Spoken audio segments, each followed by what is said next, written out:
तो ये है भैया, अभी दीघा में है फ़िलहाल। और ठंड इतनी हो रही है यहाँ, ठंडा बहुत हो रहा है। गाड़ी भी इधर ही पार्क कर रही है, बाकी इधर है, लेकिन ठंड के मारे यहाँ बैंड बज रही है, बहुत ठंडा है क्योंकि सी बीच का एरिया है। यह है नाइट में दीघा बीच का सीन।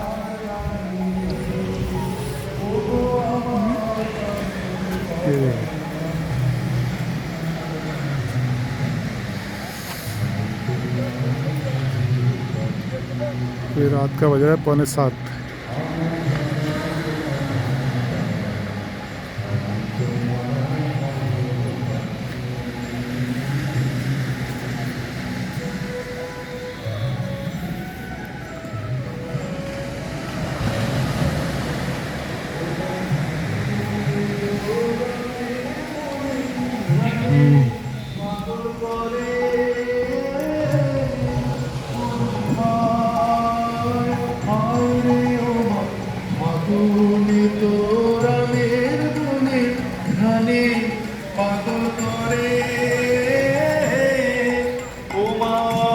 लेकिन ठंडा बहुत है, हमें तो स्वेट शर्ट के ऊपर जैकेट पहना हुआ है।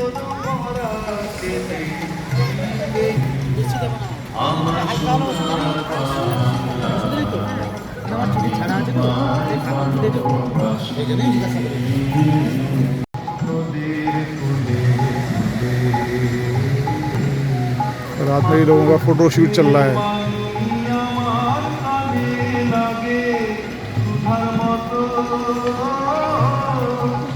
ठंडे में भैया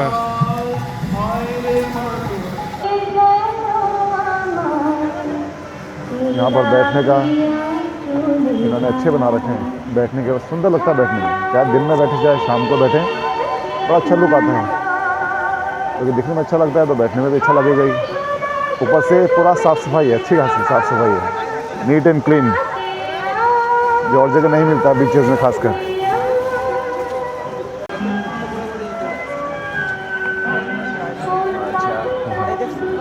फुचका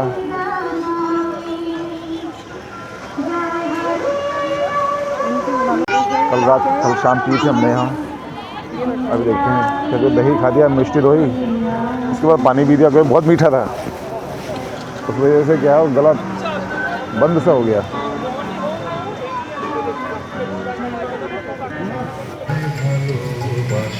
लेकिन दिन में ये अच्छा है बैठने का।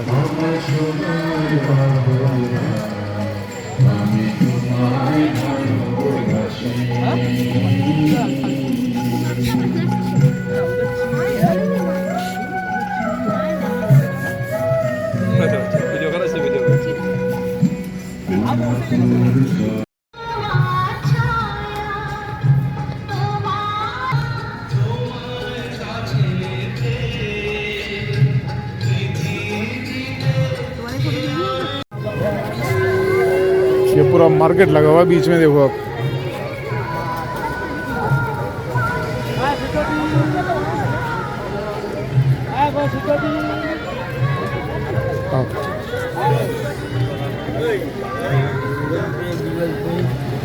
शंख वगैरह या नहीं क्या सब रात में।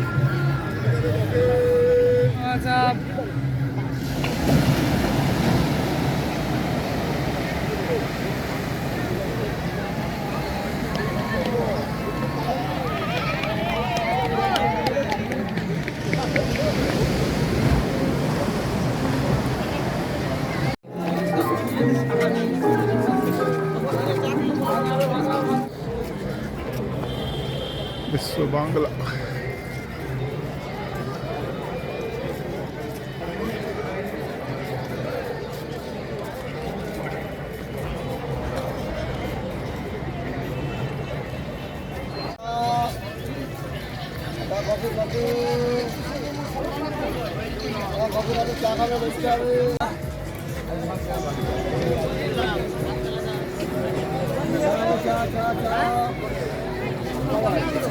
बना हुआ है नहीं वो भी।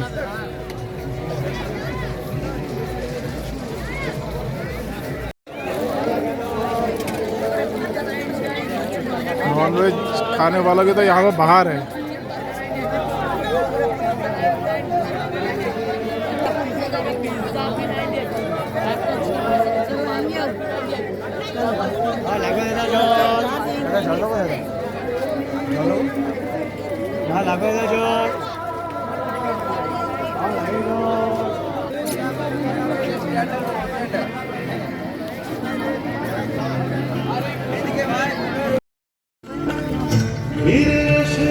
अभी बीच ऐसा है कि यहाँ शाम को ही रौनक होती है।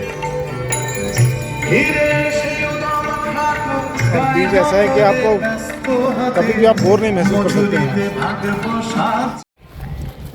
अभी बज रहा है सवेरे का 10 और दीघा में हालत ये है, ये देखो मतलब जैकेट भी पहन रखा, स्वेटर भी, कैप भी लदा हुआ है। ऐसा उम्मीद नहीं थी ये मौसम ऐसा होगा, मतलब ऐसा ठंडा और बीच एरिया में, लेकिन ठंडक बहुत है। यहाँ से बीच केवल 5 मिनट वॉकिंग डिस्टेंस है हमारे रूम से।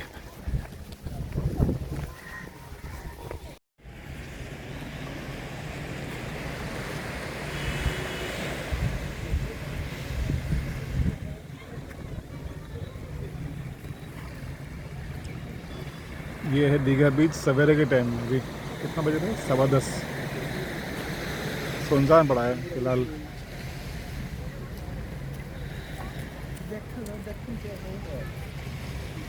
रात में होती है इसमें खूब चहल पहल, भीड़ भाड़, लाइटनिंग, सारी दुकानें स्ट्रीट फूड की। दिन में तो सुनसान ही है इसमें।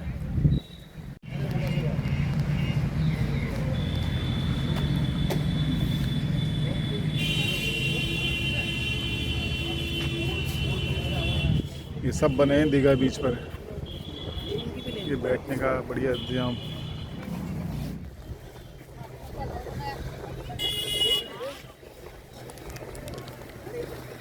ये देखिए दीघा बीच की खूबसूरती।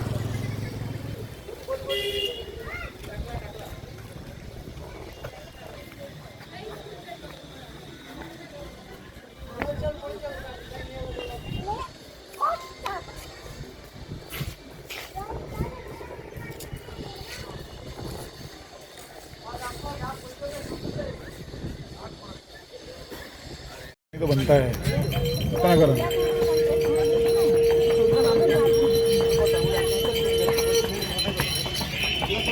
इसी बीच में आए, नारियल पानी नहीं पिया तो मज़ा ही नहीं है।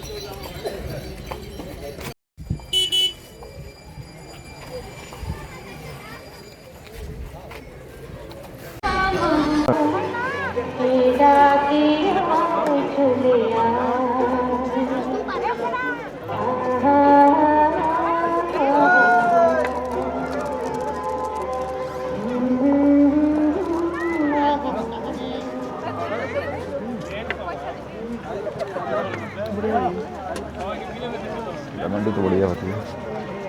मसाला डालो ना नमक में, थोड़ा काला नमक डालते हैं ना, थोड़ा सा।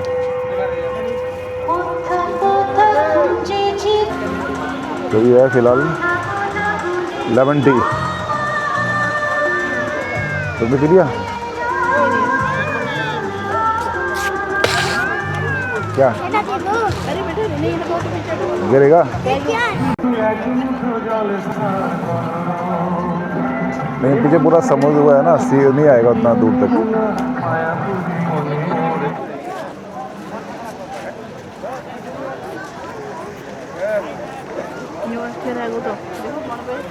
हाँ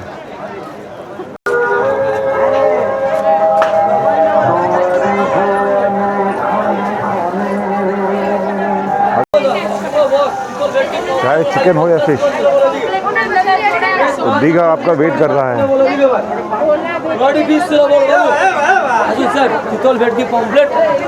देखेंगे अभी सर अभी देखते हैं। ए भाई बहुत से बोला किया जा बोला के बाद बोला दादा भाई बोला 50 किलो अच्छा अच्छा मांगे जा रहे हैं आई चलो बैठ की पूरी बोला के बाद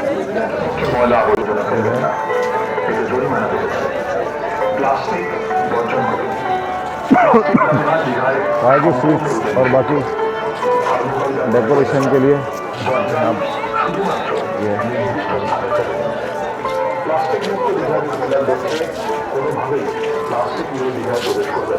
आ जाओ।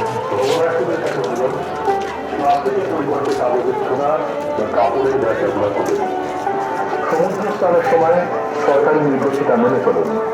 দীঘা আপনার ভ্রমণের শহর।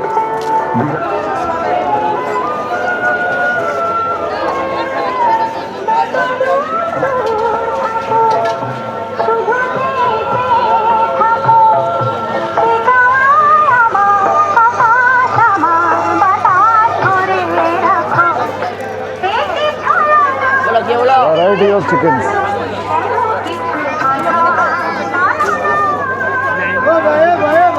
Veg pizza, cheese pizza.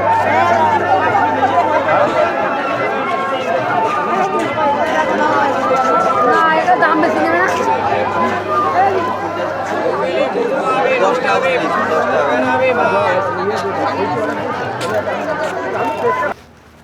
तो अभी हमारा आज का दीघा बीच का टूर हो गया है पूरा। अब हम निकलेंगे कल सवेरे बैक टू पवेलियन। फिर मुलाकात होगी आपके कल सवेरे जब हम गाड़ी से जाएंगे। फिलहाल अपनी गाड़ी खड़ी है और ये है होटल के आउटसाइड।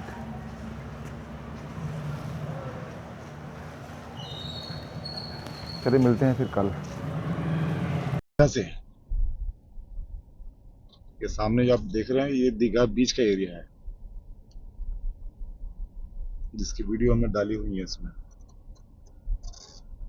लोग सवेरे सवेरे टहल रहे हैं दीघा में, दीघा बीच में। ये है ओल्ड दीघा बीच। और ठंडा दही खा दिया, पानी पी दिया से थोड़ी आवाज जो है भारी हो गई है।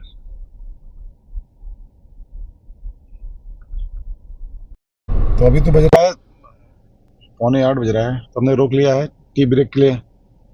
पहले करते हैं टी ब्रेक और फिर एक दो बात बताने वाली है जो पुरी हम लोग गए थे, क्योंकि ये बरेली से पुरी का टूर था। अभी पुरी के बाद हम दीघा आ गए, दीघा के बाद अब वापस जा रहे हैं। तो पहले चाय पीते हैं फिर करते हैं। तो अभी ऐसे मैं पुरी वाली बात कर रहा था, तो पहले हम बात कर लेते हैं जो क्या जी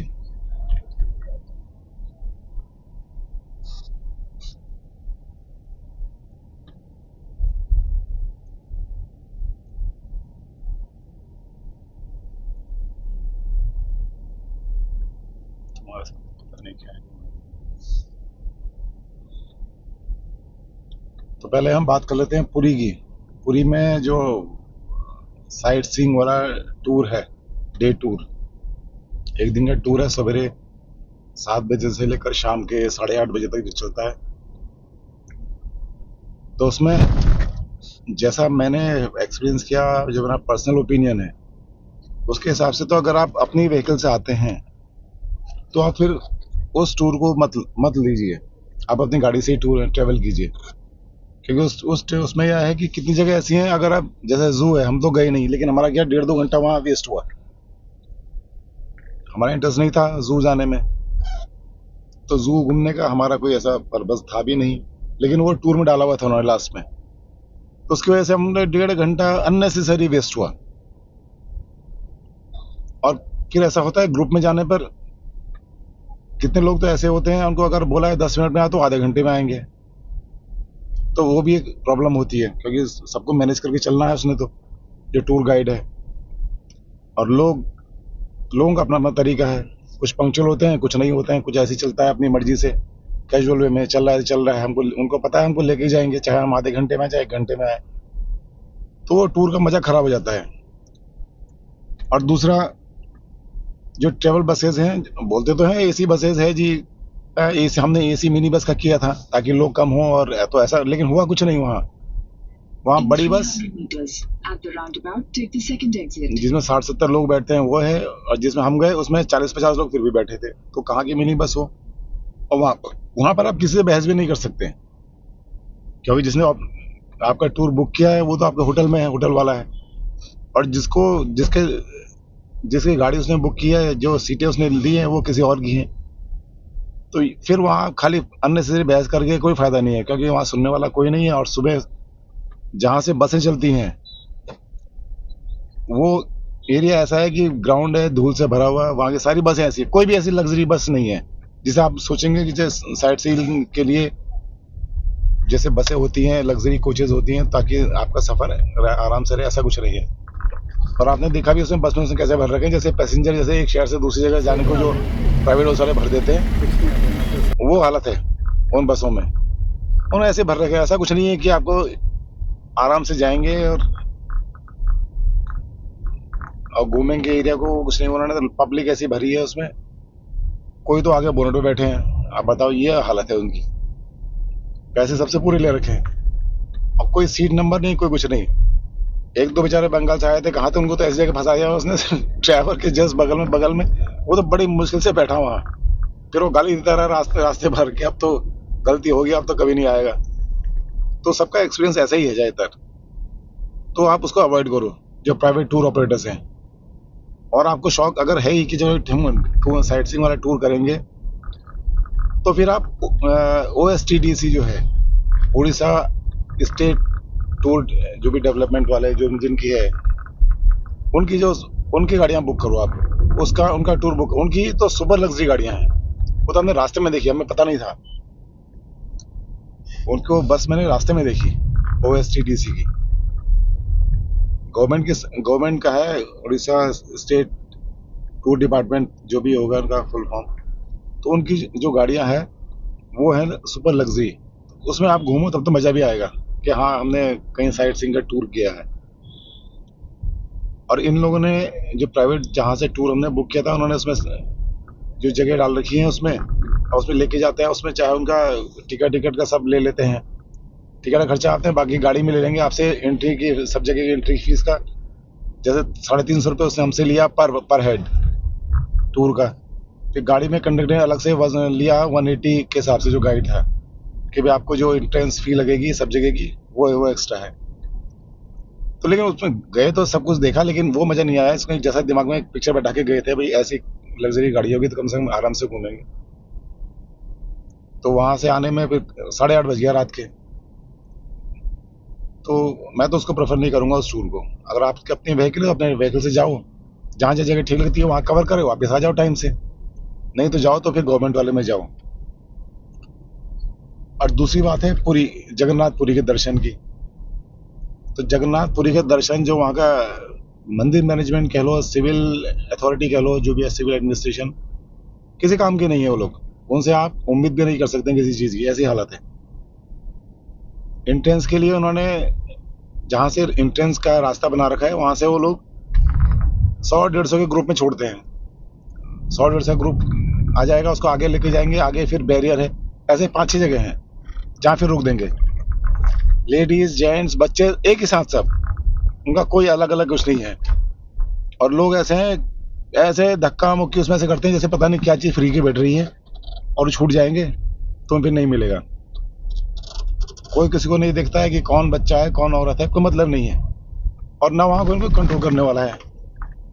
जो सिविल पुलिस भी वहाँ लगा रखी है, उड़ीसा पुलिस, वो किनारे बैठे रहते हैं बेंच में, उनको कोई मतलब नहीं है इन सब चीज़ों से। जो गाइड हैं, उनको गाइडों को कोई नॉलेज नहीं है। अगर उनसे पूछें कि ये कहाँ पर है, इंफॉर्मेशन सेंटर, अब वहाँ क्या है, जैसे लोग काफ़ी गुम होते होंगे, क्योंकि उनका एडमिनिस्ट्रेशन का कुछ लुकआउट नहीं है उसमें कि कैसे करना है, क्या करना है, कोई सोच विचार नहीं है। तो लोग गुम होते हैं, बहुत सारे लोग गुम हो जाते हैं, क्योंकि इतना बड़ा एरिया है। अब कोई अगर जाता है, कोई ग्रुप में गया है, तो दाएं बाएं तो हो ही जाएगा 100%, क्योंकि उन्हें लाइनें सेपरेट नहीं कर रखी है, अंदर जाने का आने का ऐसा कुछ नहीं बना रखा है ढंग का। और गाइडों को ये पता नहीं, थोड़े इन्फॉर्मेशन सेंटर खोले हुए उन्होंने, खोया पाया जिसे लॉस्ट एंड फाउंड सेंटर बोलते हैं, तो इन्फॉर्मेशन सेंटर के नाम से खोला हुआ एक। गाइड को जो वहाँ प्राइवेट जो लगा रखे सिक्योरिटी, उनको ये भी नहीं पता है कि ये कहाँ पर है, ये हालत है इनकी। तो ऐसा लगा लीजिए क्या उनकी ब्रीफिंग है, क्या नॉलेज है, क्या है। अब सब खाना पूर्ति वाला बात। और इतनी भीड़ उसके अंदर है, कोई किसी को नहीं देखता है ना। सबसे ऐसे मेन बात तो है जो एडमिनिस्ट्रेशन लगा रखा, सिविल एडमिशन, सिविल पुलिस लगा रखी, उनका काम है सब मेंटेन करना, सबको ऐसा भगदड़ न मचे, बच्चे और लेडीज अलग लाइन रहे, जेंट्स अलग लाइन में रहे, ऐसा कुछ नहीं है। ना वहाँ कोई कहना सुनने वाला, ना कोई किसी की सुनता है। पुलिस वाले भी किसी की नहीं सुनते हैं।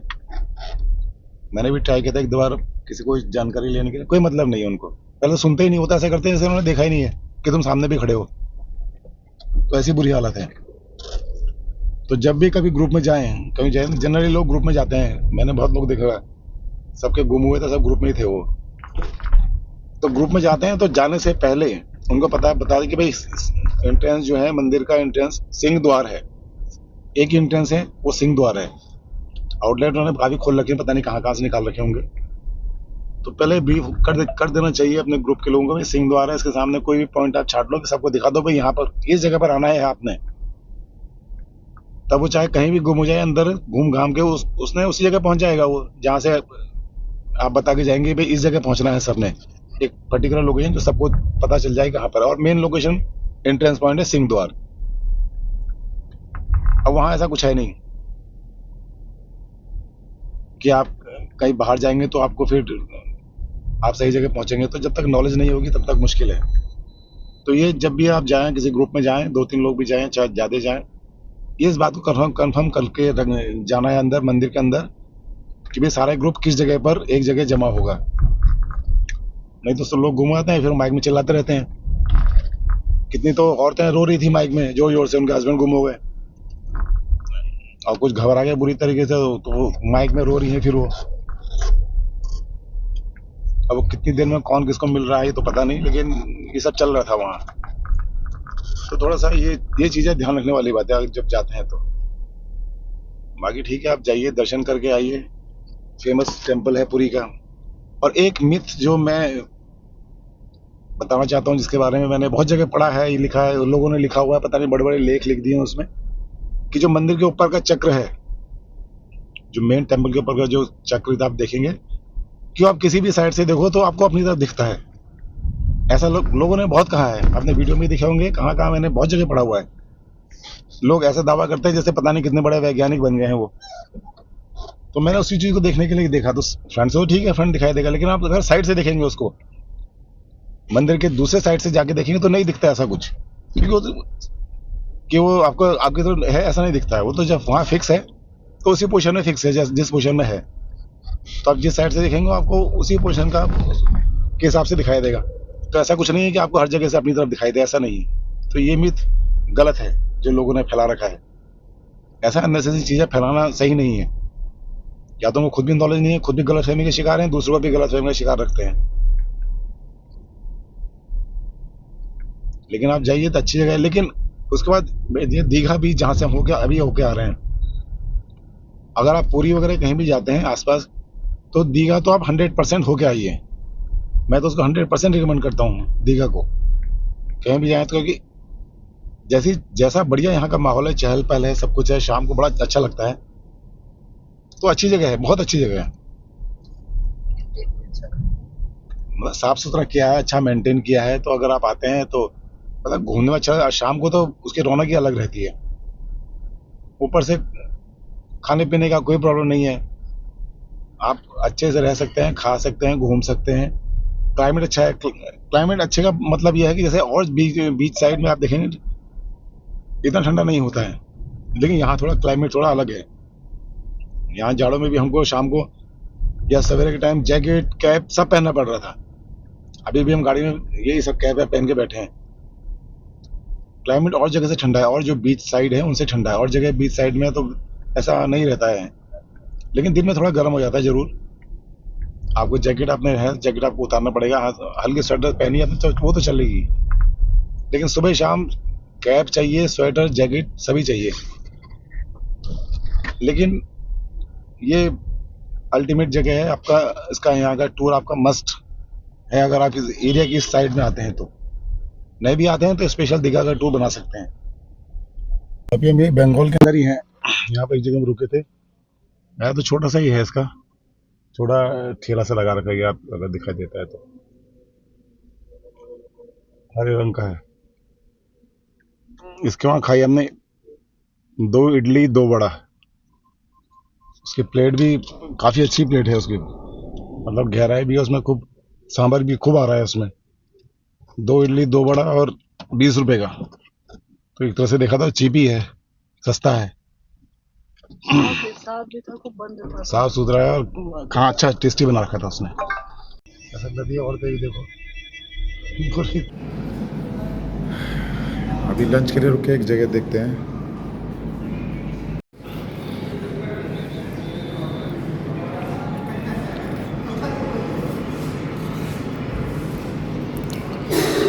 ये है वैरायटी खाने की। तो अभी मैंने लंच कर लिया, तो अच्छा था।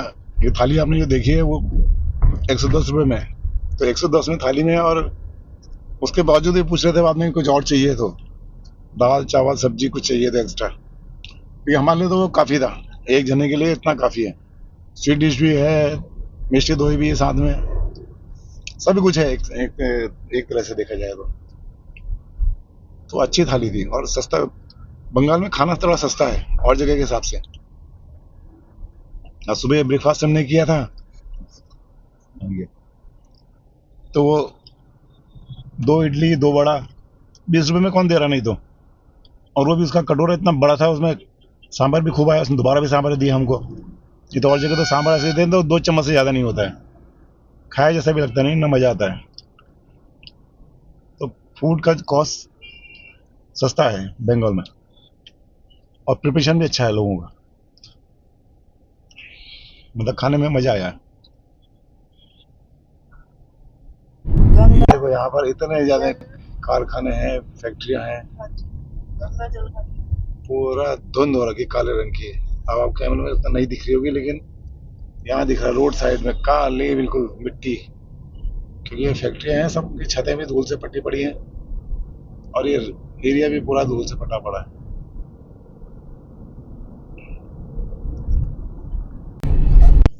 अभी हम निकल जा रहे हैं रानीगंज होते हुए। ये पड़ा है जो एरिया आप देख रहे हैं, ये है रानीगंज, वेस्ट बंगाल का।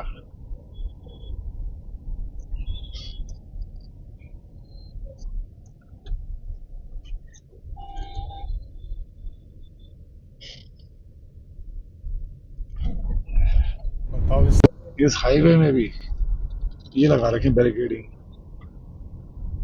पता नहीं क्या सोच के सब कर रखा है। ऐसा कौन सा खजाना है यहाँ से जाता है जो जिसको रोकने के लिए सब कर किया हुआ है। ये है NH-19 जिसमें हम चल रहे हैं। लेकिन कभी आप आते हैं अगर असम इधर से दीघा से धनबाद होते हुए, तो इस हाईवे को पकड़ना बेकार है, क्योंकि इस हाईवे में इतने ज़्यादा टाउन पड़ते हैं, रास्ते ऐसे पड़ते हैं कि आपकी गाड़ी का स्पीड नहीं मेंटेन हो पाती है, क्योंकि इतने टाउन कस्बे ये सब चीज़ें हैं, बहुत टाइम लग जाता है डिस्टेंस कवर करने में। पूरा झारखंड वाला एरिया है। अब यहाँ के रोड है तो फर्स्ट क्लास NH बना हुआ है, NH-19 ही है, लेकिन यहाँ पर ऐसा नहीं है कि गांव बसे हैं, टाउन बसे हैं इसके साइड में। ओपन है, आप स्पीड से जा सकते हैं, 80 या 100 जो भी स्पीड लिमिट है।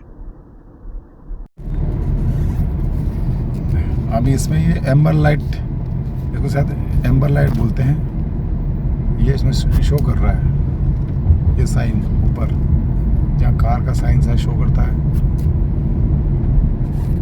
ये पता नहीं रास्ते में अचानक इसने शो करना शुरू कर दिया। एक बार तो गाड़ी स्टार्ट नहीं हुई, उसके बाद ये लाइन शो कर रहा है, फिर गाड़ी स्टार्ट हो गई थी, लेकिन ये साइन अभी भी शो कर रहा है। अब इसके बुकलेट में तो लिखा है कि आप टाटा ऑथराइज सेंटर से अपना कांटेक्ट करें। तो अभी हमको 1100 किलोमीटर और चलना है घर तक पहुंचने के लिए। फिर उसके बाद ही जब गाड़ी की सर्विसिंग कराने जाऊंगा तभी मालूम करूंगा फिर, अगर इस बीच कोई ऐसा प्रॉब्लम नहीं किया गाड़ी ने तो रास्ते में अगर चल जाएगा तो ठीक है, नहीं तो अभी देखते हैं, कहीं कॉल करना पड़ेगा टाटा जो रोड साइड असिस्टेंट है उनको, या फिर अपने वहाँ टाटा के सर्विस सेंटर में किसका प्रॉब्लम क्या है, क्यों शो कर रहा है। तो देखते हैं, अभी तो फिलहाल तो भी चल ही रहे हैं। और ये साइन भी आ ही रहा है, तो देखते हैं अभी क्या बनती है बात।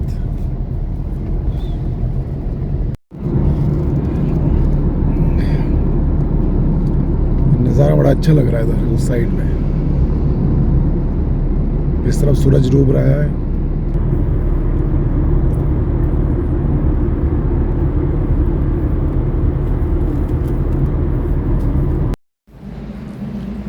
तो ये झारखंड में हमने एक नाइट में हॉल्ट किया है रेस्टोरेंट में, होटल एंड रेस्टोरेंट है, बिहार बॉर्डर से करीब 2 किलोमीटर पहले है।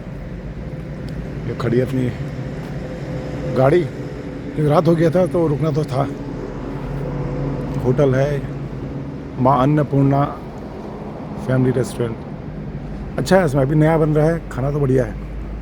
हमने दाल रोटी खाई, सादा, मसाले वाला खाना तो बहुत खा लिया रास्ते भर।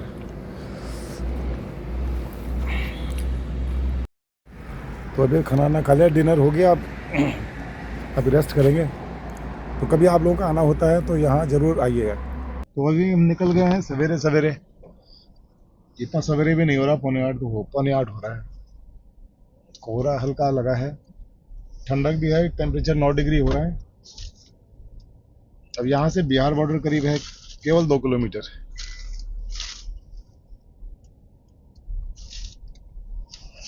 तो ये झारखंड को भी हम अलविदा कहते हैं अब कल जो साइन शो कर रहा था एम्बर लाइट का, वो आज तो नहीं दिख रहा है।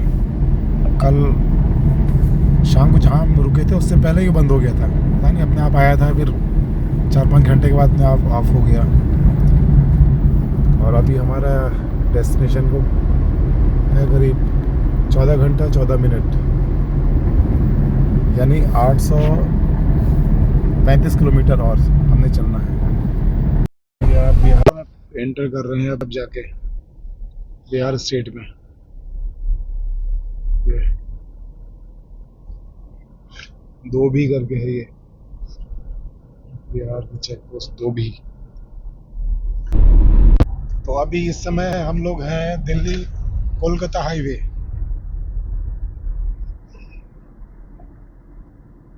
अभी करीब 808 किलोमीटर की जर्नी हमने और करनी है।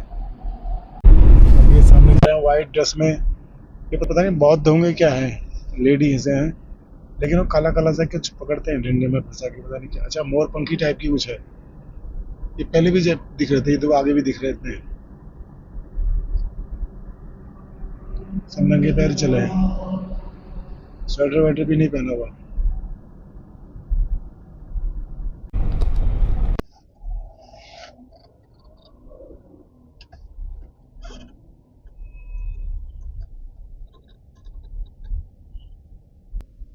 लोगों को केवल रोड दिखनी चाहिए बस, कहाँ से आना है, कौन सी रोड जाने की, उससे हमको कोई मतलब नहीं है।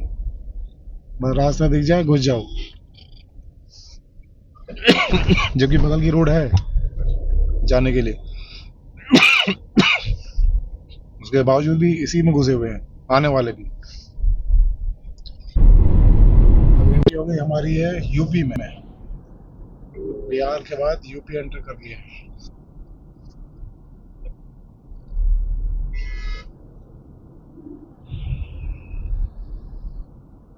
अब देखते हैं जियो का पेट्रोल पंप मिलते ही टैंक फुल करवा लेंगे, क्योंकि बिहार में तो वैसे बहुत कॉस्टली था।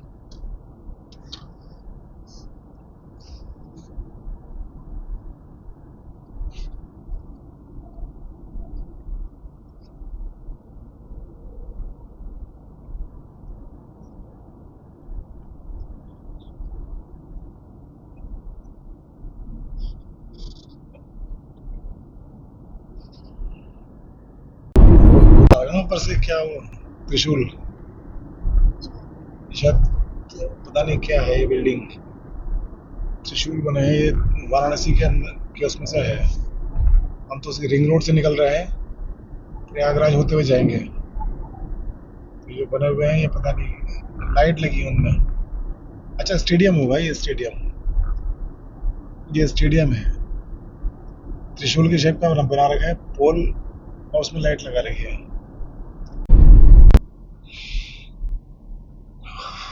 वाराणसी का ही एरिया है ये भी। असली में ये है रोड वाराणसी लखनऊ रोड, जिसमें हम अभी जा रहे हैं।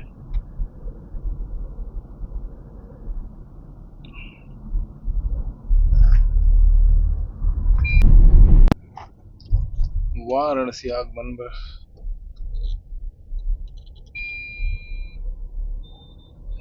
अभी भी वाराणसी का एरिया चल रहा है पूरा। आउटर से तो पूर्वांचल एक्सप्रेस के जो रेस्ट एरिया है वो बुंदेलखंड एक्सप्रेस से 100 गुना बेटर है। अभी आप कभी आपको आना पड़े तो आप खुद भी देख सकते हैं। बुंदेलखंड एक्सप्रेस में कुछ भी नहीं है, ढाबे हैं वो बिल्कुल।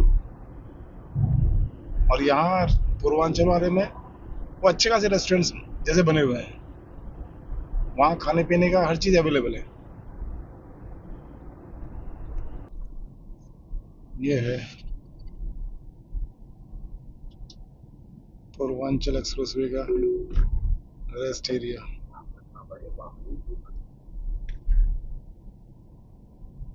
ये रास्ता है हरदोई से बरेली। जो हमको रास्ता जो शो किया है वो हरदोई से बरेली, जिस रास्ते में अभी हम लोग हैं।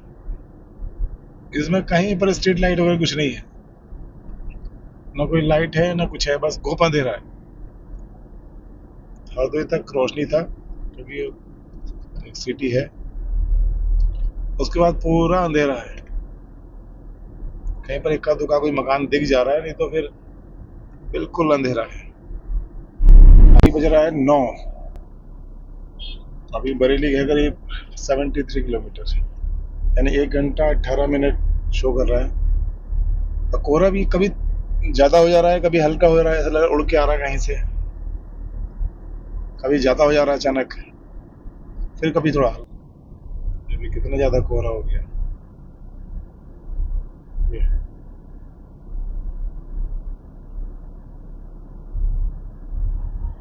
विजिबिलिटी बहुत कम हो रही है अभी तो, फिर भी है ठीक ठाक, चलवाने लायक तो है ही है। रास्ता है शाहजहांपुर दिल्ली, NH30।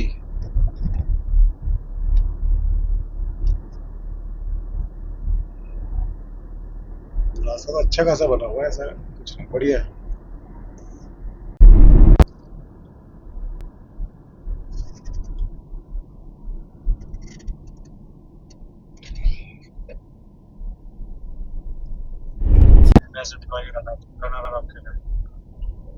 अवार्ड मतलब नाम बोलना ही कॉम्पिटिशन होता है कि आप बुला रहे किसी को।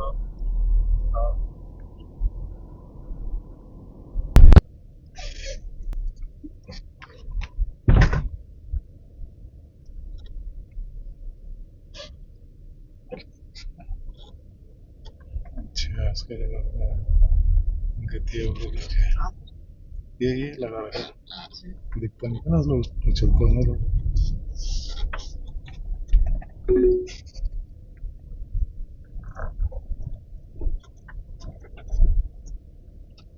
अब हमारी एंट्री हो चुकी है अपने सोसाइटी के अंदर।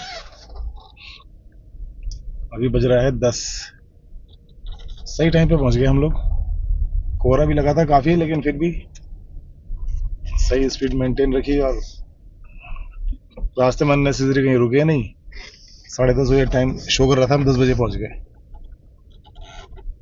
तो कुल मिलाकर बढ़िया रहा ट्रिप। ये ट्रिप इस रूट की तरफ हम कभी गए नहीं थे पहले। उड़ीसा साइड तो हमने कभी देखा ही नहीं था। बाकी बंगाल का एरिया भी थोड़ा बहुत देखा था मैंने, लेकिन जहाँ भी गए इस बार गए वो नहीं देखा था। तो अच्छा खासा ट्रिप रहा। रोडें सब बढ़िया है, तो थोड़ा बंगाल में ही थोड़ा सा है तो मैंने बता दिया आपको।